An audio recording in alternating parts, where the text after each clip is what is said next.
Alors Nathalie, est-ce que tu as une idée du nombre de promeneurs qui sont passionnés par la forêt et qui la visitent chaque année? Mais la forêt en général? La forêt, ouais, la forêt je française. sais pas, je pense qu'il existe des compteurs écologiques qui permettent, dans certains endroits remarquables, de compter le nombre de personnes.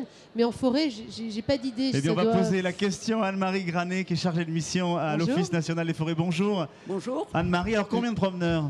Ben voilà, nous faisons régulièrement des enquêtes de fréquentation au niveau national. Et la dernière en 2015 qui nous a confirmé qu'il y avait au moins 500 millions de visiteurs dans les forêts françaises.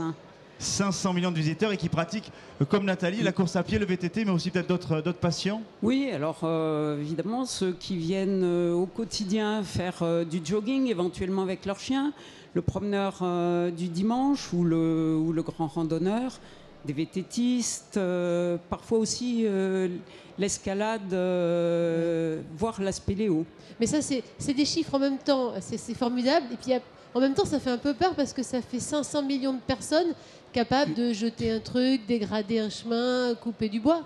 Comment on fait comment ça se passe la prévention avec 500 millions de personnes? C'est l'un des rôles des forestiers d'arriver à concilier toutes ces pratiques encore plus diversifiées que ce que j'ai évoqué. Il y a l'équitation aussi d'ailleurs, tiens. L'équitation aussi dans les pratiques. J'ai oublié l'équitation, oui. mais on pourrait en citer bien d'autres, comme par exemple aujourd'hui des nouvelles pratiques qui se développent, la slackline, une sangle entre deux arbres sur laquelle on évolue, ou le géocaching. Oui. Tu connais ça, toi? Je connais tout ça. Tu connais le géocaching? Le géocaching, c'est ce qui te permet, avec des moyens technologiques actuels, de faire une chasse au trésor, mon cher. Tu as oublié que j'ai animé un jeu qui s'appelait la carte au trésor pendant plusieurs années. Oui, c'est ça. Ça ne nous rajeunit pas. Et donc, voilà, le rôle des forestiers, c'est entre autres de concilier toutes ces pratiques aussi diversifiées avec la gestion de la forêt et sa protection. Et je crois qu'il y a une charte du promeneur en fait que vous avez rééditée justement à l'attention de ces 500 000 visiteurs. Oui, c'est d'ailleurs le thème de notre stand cette année.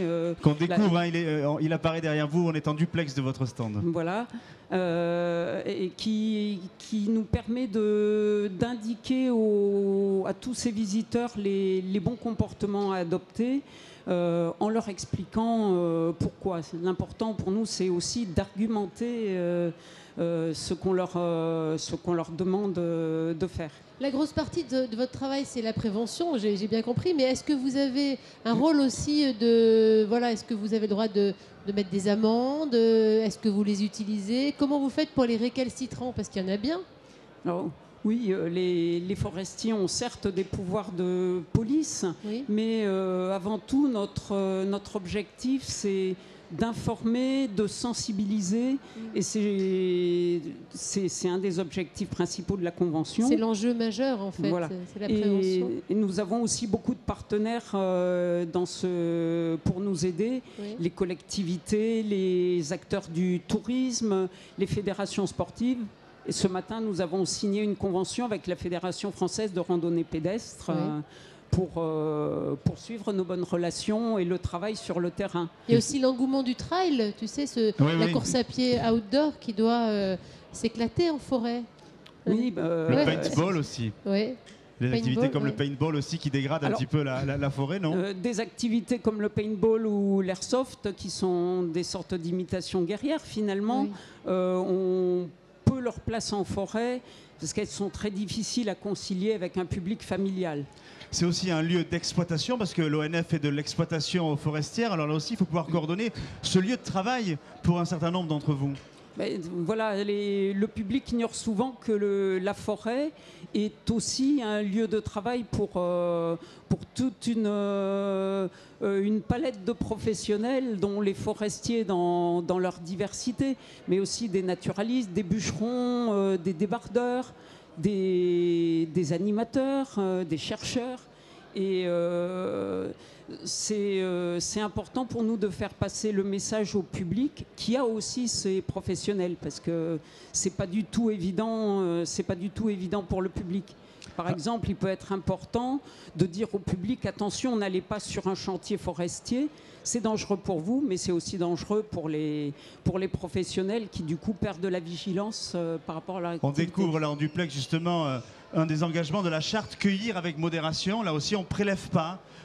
Forcément, sauf les champignons, Nathalie, j'ai bien compris. Et on fait attention avec les champignons parce qu'on peut se rendre malade et voire pire. Les champignons, c'est dangereux. Normalement, c'est avec des professionnels, voire son pharmacien. Tu vois, à pied, restons sur les sentiers. Là aussi, comment on calibre les messages auprès d'un public qui est divers et varié? Pas facile. Hein. C'est un vrai défi finalement d'arriver à concilier tout ça. La pédagogie, le dialogue, aller vers les gens, profiter des occasions pour communiquer. Voilà, et la charte est un bon outil que nous allons utiliser et que, en plus du salon, bien sûr, nous retrouverons sur le site onf.fr avec d'autres informations. On peut retrouver l'ensemble de la charte sur le site onf.fr. Voilà. Nathalie, oui, est-ce que tu as des questions justement sur cette charte à poser à notre ami? Mais je pense que les enfants ont un rôle important parce que cette nouvelle génération est très sensibilisée aux problèmes environnementaux et la forêt en fait partie. Vous allez dans les écoles, vous allez les sensibiliser avec des mots qu'ils peuvent comprendre?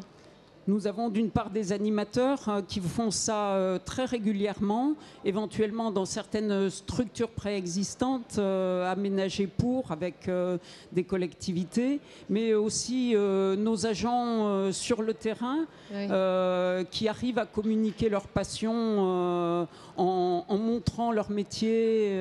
Voilà. De façon ludique. Et ce qui est rigolo, c'est qu'après, ce sont les enfants qui éduquent leurs parents. Parce que c'est souvent les parents qui sont pas réellement sensibilisés, et les gosses qui disent non, faut pas faire ça papa, non maman, on fait pas ça, ça c'est pas bien. C'est souvent le cas aussi pour le gaspillage alimentaire, sur le développement durable, sur le recyclage. C'est vrai que c'est souvent les enfants qui nous apprennent, en tout cas les bons gestes au quotidien. Merci beaucoup, et on se retrouve demain là aussi pour un nouveau conseil du jour dans Promenons-nous en forêt.